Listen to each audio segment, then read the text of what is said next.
It's summer. Not only is it super hot, but my lawn is full of weeds. And if you're anything like me, you've got a problem with everything from oxalis, crabgrass, foxtail, purslane, all the hard to do weeds. And I happened chance just be walking through the halls of Home Depot, and I found what looks like to be the most powerful herbicide that I've ever seen them sell. It's called Spectracide Weed Stop.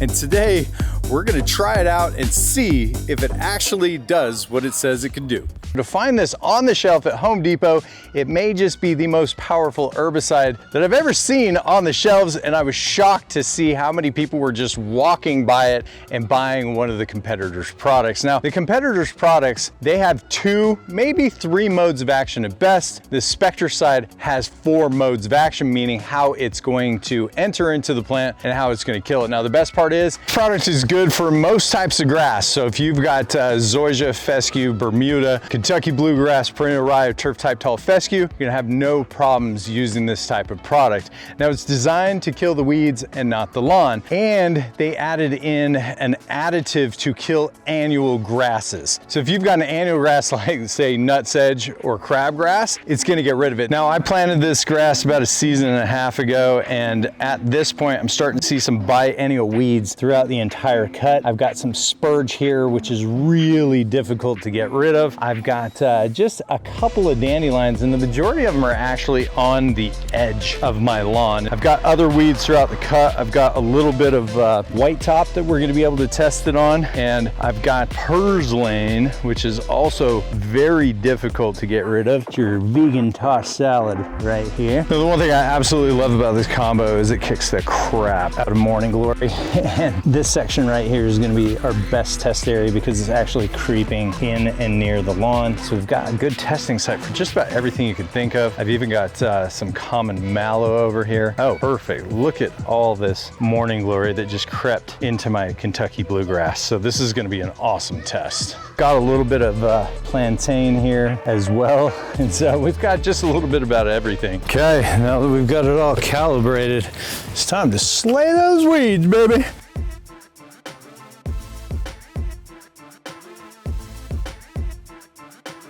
Now that we're putting this down on the ground, let me kind of explain to you why I feel like this is the most powerful herbicide that they've ever sold at Home Depot before. On a commercial level, I buy these type of products. Less water, more active ingredient, but I have to buy 3 different products. This is T-Zone. It's one of the most effective cool season grass herbicides I've ever used. It'll do a couple of warm season grasses as well. It's got a product in it called sulfentrazone that really pushes deep into the root. Now, we call these modes of actions, all these active ingredients. The Spectracide Weed Stop has 4 modes of action. So it's got the same dicamba and sulfentrazone.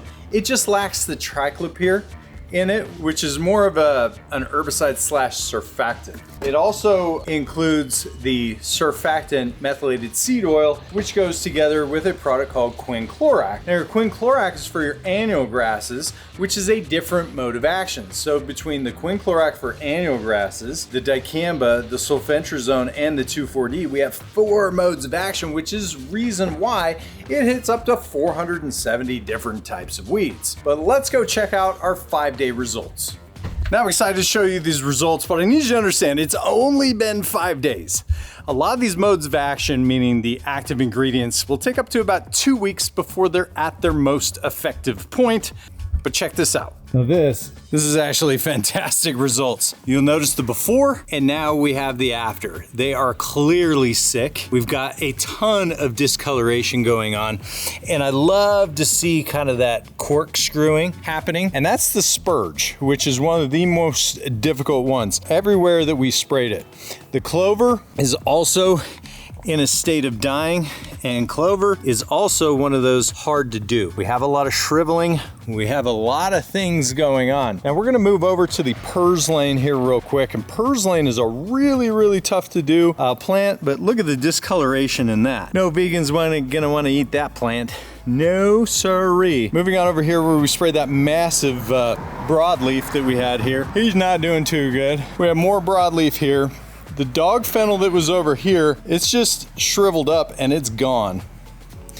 But you can see this plant, I don't even remember what that was, but he's a goner. The one I'm most excited to show you about, again, was the Morning Glory. This Morning Glory is such a booger to get rid of. Look at the thistle that we have.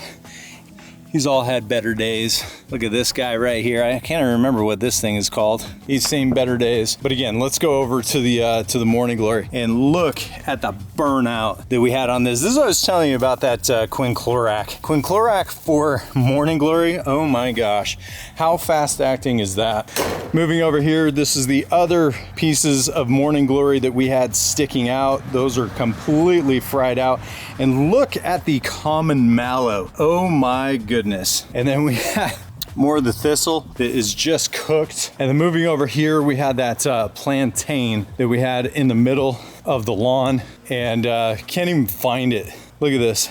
You gotta love a good label, right? It says 100% money back guaranteed when used as directed. So I'm gonna teach you how to use this as directed. We're gonna be spraying at 1 gallon per minute per 1,000 square feet. And I'm gonna show you what that looks like here real quick on the concrete. It's not as much solution as you would anticipate, but you gotta make sure that you have an even coating when you are spraying, which is why I like to do a little test plot on the concrete to show you. Check this out.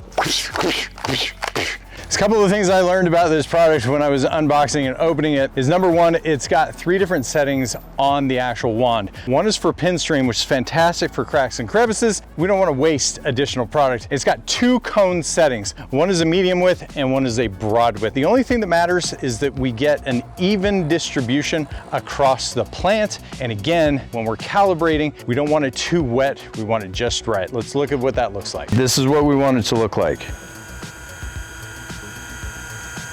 Just like that. Not too saturated, not too wet. That's gonna make sure that our grass stays alive and the weed goes dead. The pin stream is fantastic for cracks and crevices, and I found that the widest setting on the cone spray is probably my preferred because I can get a more even distribution, so that's the way that I'm going to choose to do it. But the only thing that really matters that goes on evenly and that it covers the plant without being drippy.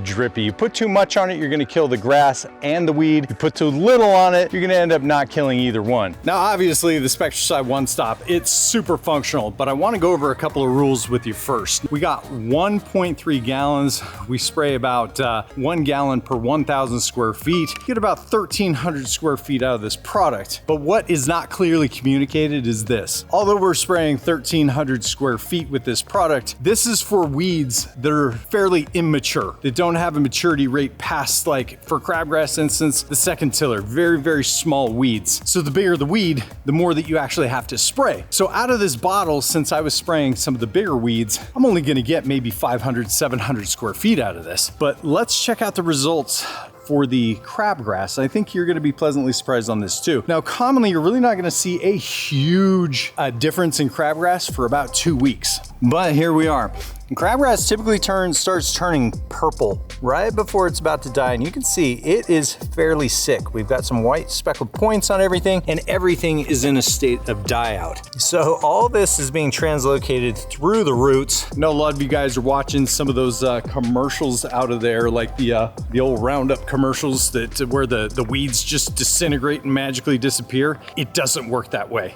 The weeds aren't just gonna do that. They do eventually get pushed out, and if they're in your lawn, you're gonna have far better results of it getting pushed out due to the grass. With all that said, let's take a look at the other annual grasses like the foxtail and the actual crabgrass that we sprayed in the lawn. Foxtail, we had really good results here on the corner. It is completely dead and dried out, which I'm very pleased to see. When we go over here, this is kind of our area where I left some of the live crabgrass, so you can see the difference, right? So this is the living crabgrass here, and then we move on to what we actually sprayed. It's also in that state of turning purple. We've got some warping going on, so this is good, but you can really see where I sprayed a sufficient amount versus where we sprayed at the half rate. This is dying. This right here, not going to die all the way. Well, I think it's safe to say I kicked the living soul right out of the weeds using the Spectracide Weed Stop, and we can check the box. It is a legitimate product, and it is Home Depot's most powerful herbicide for lawns, where it's gonna kill the weeds and not the grass. But in the meantime, guys, if you have any questions, comments, or concerns, hit me up down in the comments down below. You know I'd love to help you guys out. Till Till next time, guys, the Pest and Lawn Ninja. We're slaying weeds.